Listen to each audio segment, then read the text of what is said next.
But that Rosinski, number 33, Pete, he actually had broken a bone, and he had bone growing in his muscle.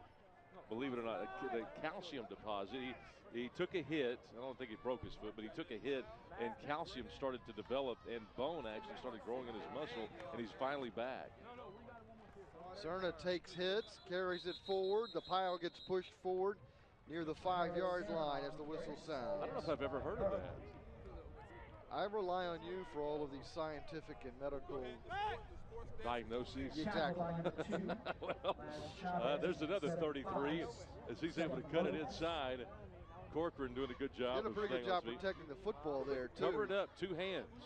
You hear high and tight, cover it up. Those are the two major terms. So we'll get another Mulestein field goal here. Wow, 2 in a row. Just a chip shot here from 24 yards out. Hit a 31-yarder just a couple of minutes ago. Been perfect on extra points tonight.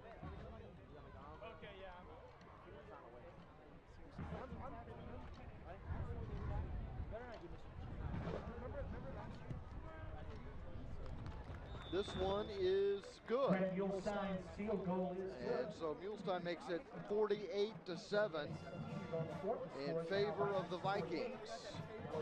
And once again, appear to be on their way to a deep run in the TAPS playoffs.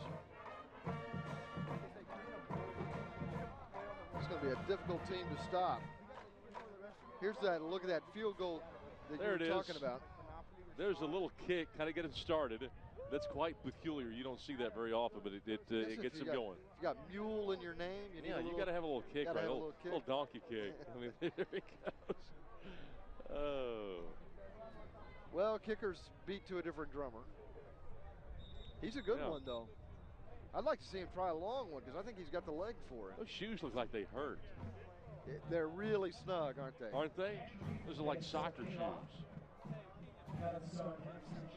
So there's the drive summary, just 2:23 off the clock, and it's capped with a 22-yard field goal. It looks like they're like 3 sizes too small. They did it on purpose, I guess. You're going to get Morton's an aroma. You keep wearing shoes like that. My gosh. We've been talking, what did you say, neuroma? Yeah. And calcium deposits and all kinds of stuff. Covering all the bases here, man. When it comes to feet, we're the guys, man. Some would say it's the agony of defeat. Scott, it's time to start considering who we might award our Time Warner Cable Sports Channel Player of the Game to. And two guys that immediately jump out are certainly Authier and Alves. Mark Herrera. Kind of leaning toward Authier. Yeah, you know, he was a difference maker, particularly early, and he was so difficult to bring down and so dominant. He had the 3 touchdown speed, and that's just it was an amazing game. I don't see how he doesn't get it. Don't think things are going to change too much between now and the end of the game.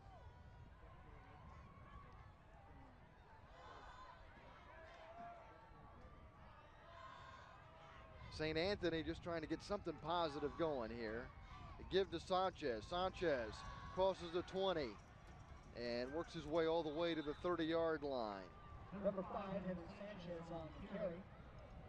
Alves rushed for 143 yards and 11 carries. Authier, 9 carries, 120 yards and 3 touchdowns.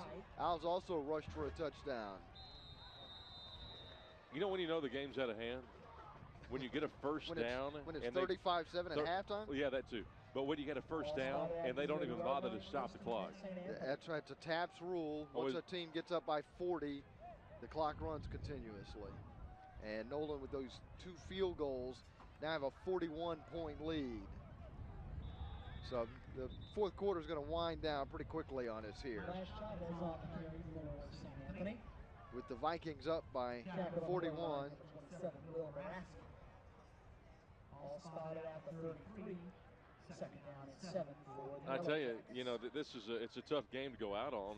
But St. Anthony, this is a well-coached team. I thought they came out. We talked about it in the first quarter. They had a great game plan. I thought they adjusted well to what they were seeing Nolan do. They used the short game to their advantage, and they scored on that very long touchdown pass. Remember, at one point, it was a 14-7 game. Oh, a fumble, and it's going to be picked up. And look at the big guy rumble all the way toward the end zone. Jonathan King says, "Crown me." Touchdown, Nolan. 54-7 Nolan. So it is going to look even worse in the box score tomorrow. I don't know. I think this may tell a true story of how this game went. You said it right at the top of the show, Scott, when we mentioned that St. Anthony was an underdog. You said they're an underdog because they're undersized. Oh, man. And they have been manhandled tonight. No doubt about it. They really, I don't want to say they didn't have a chance in this game, but, you know.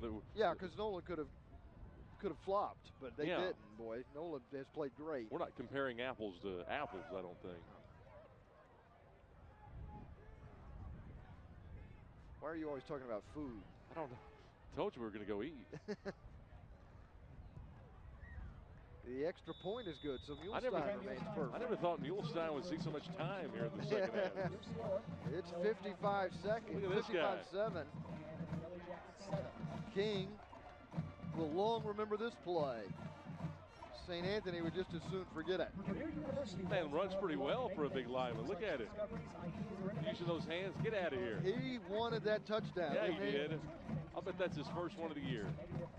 That may be his first career touchdown. Yeah, I was going to say, I don't think that big fella's been in the end zone with a football in his hand very often. That's a great moment. Yeah, he's going to remember that for the rest of his life. He'll be talking about that decades from now. That's great. Of course, when he tells the story years from now, it'll be a really close game, and he scored the winning touchdown. That's funny. Hey, mine decided the game. Let me tell you about this.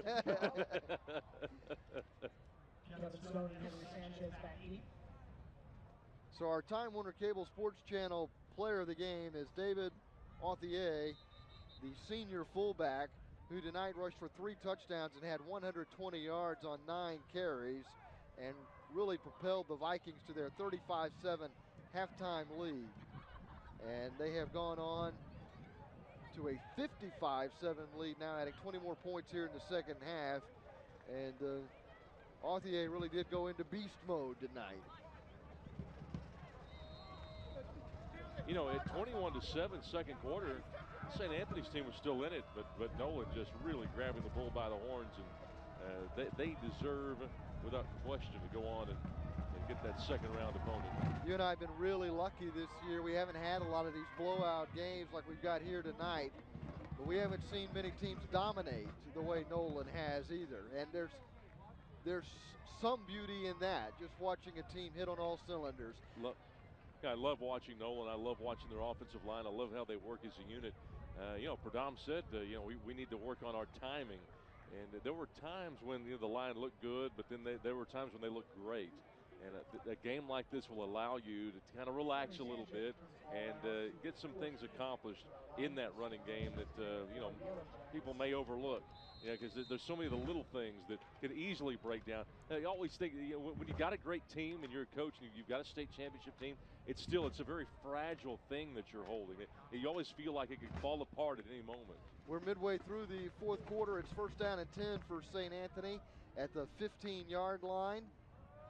Mayer throws a quick pass to Sanchez, who is tackled behind the line of scrimmage. Let's check in with our sideline reporter, Mike Stern. I'm with Annette Kearns, the Director of Communications here at Nolan Catholic. What a great job you have. You get to tell the story about all the great things happening at this wonderful high school. I do. I'm the storyteller here, and we have a great student body here that are involved in the community and doing great things, and it's just a pleasure to get to tell their stories. And I know one more story you want to tell and write is that Bishop Nolan wins its 3rd straight state championship. We are hoping for a 3-peat this year. That's right. Go Vikes. Thanks for visiting with us. You're welcome.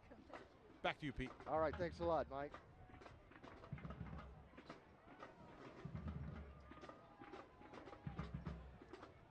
.508 remaining, and Mayer throws a pass that is incomplete. The intended receiver for the Yellow Jackets was Kevin Stone, the 5'10", 150-pound senior. who has worked awfully hard tonight and is probably going to sleep on that bus on the way home.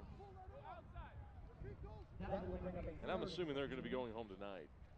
They'll be rolling in. That's my assumption. They'll be rolling into the Alamo City at 6 a.m. That's about the best time to be on I-35. Well, that's true. That's actually a good point. I'll bet it was an absolute beatdown for some of the fans coming up here today. Could you imagine? Well, I've made that trip. I can more than imagine. I've been there. On a Friday afternoon? Ah, what a nightmare. And there's so much construction now on 35. You're trying to get home. You're trying to make that drive on a Sunday afternoon. Forget about it. This is going to be a safety adding to Nolan's lead, or it could be a touchdown. They're going to call it a safety. I think that official put his hands up to signal touchdown. 2 more points for Nolan. They're now up by 50, 57-7, and the defense continues to play impressive football for the Vikings. Let's see if we can get a replay of this. I'm watching the official. But, yeah, this is a nightmare gone bad. This is, I know it's a nightmare and I just can't wake up. They got the call right, but I think he was going up for the touchdown. He was going up for the touchdown. He started with it's pretty easy to make that touchdown call a safety, though, and he looked very smooth doing it. So Nolan